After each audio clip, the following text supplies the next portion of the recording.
Let's connect with Stear, Head of Research Asia Pacific with Societe Generale. He joins us live from Hong Kong. Hi, good morning and thank you for joining us. Guy, looks like for the moment the tapering fears are behind us. I think the tapering fears, at least in December, are beginning to get behind us. I think the perception has shifted from tapering is likely in December towards tapering is likely in March. I think also, as you mentioned, people are getting a little bit less concerned about what the impact of tapering will be, largely because they're more convinced now that there will be a bigger gap between the start of tapering and the first U.S. interest rate hike, which is also very much in line with our own thinking about that. Guy, by the looks of it, it really seems like taper is just a matter of time and eventually it would happen. How are you reading into how emerging markets are likely to absorb, tapering whenever it comes out? Because just a little bit of a talk as well has brought about rumbles for Indian equities.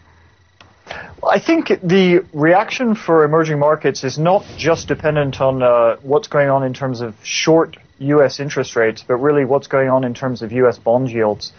And our feeling is that although the start of U.S. interest rate hikes may be delayed, what the market is potentially mispricing is how quickly those hikes will happen when they start to take place. So in particular, one of the themes that we think will hit the markets early next year is that 4-year, 5-year, 6-year, those yields in the middle of the U.S. yield curve should actually rise. And as we end up with steeper U.S. yield curves, that could be much more of a negative impact for emerging markets, particularly in Asia.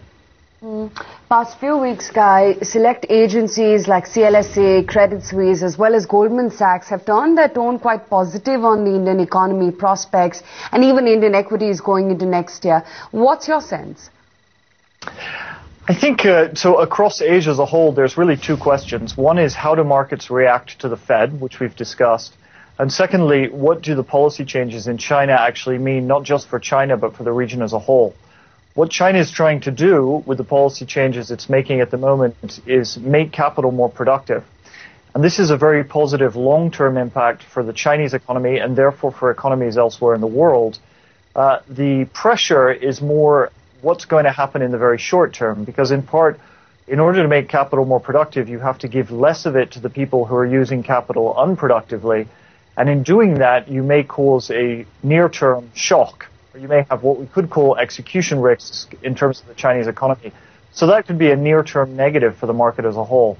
I think one of the reasons why people are more positive, though, is because valuations have generally come down, certainly relative to the beginning of the year and certainly relative to the performance of developed markets, which have had a better year generally than the emerging markets. So the price imbalance and the valuation imbalance which was existing at the beginning of the year and particularly in around May, between emerging markets, many of whom were very fully valued, and developed markets, which were lagging a little bit, that has righted itself. Kai, is there a case for developed markets to outperform emerging markets for the moment? Because for developed markets, growth concerns are not over. Well, I think that for developed markets, there are some growth concerns. I mean, particularly in places like Europe, where the growth data has recently been more disappointing. In the U.S., some of the growth data has been more optimistic, and over a 3 to 4 year time horizon, our economists are quite optimistic about U.S. growth. Clearly, if you look at nominal GDP growth, the growth in emerging markets is going to be higher than it will be in developed markets. So there is that case that boost in terms of that relative growth advantage could support the emerging markets. Unfortunately, I think that we probably need to have a little bit of a decline in terms of emerging markets in the very near term in order to make those markets rebound more strongly later on. So within Indian stocks, Kai, which sectors do you see favorably for the next 12 months? Would it be cyclicals or consumption stocks? Because cyclicals are likely to move higher because investment cycle turns and, consumer firms are also may gain as economy gradually comes back on its feet.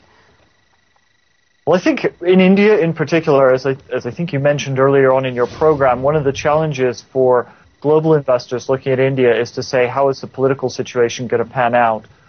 What kind of regulatory changes or changes in the the way that the government views the markets and the economy more broadly are we likely to see over the next 12 months, and what will the opportunities be on the back of that? I think that looking at that political situation, we're likely to see generally when the Indian market begins to turn, consumer stocks will probably do reasonably well as the Indian domestic consumer story starts to look more and more convincing.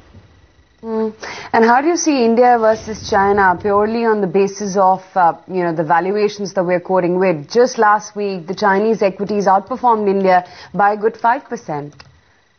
Right.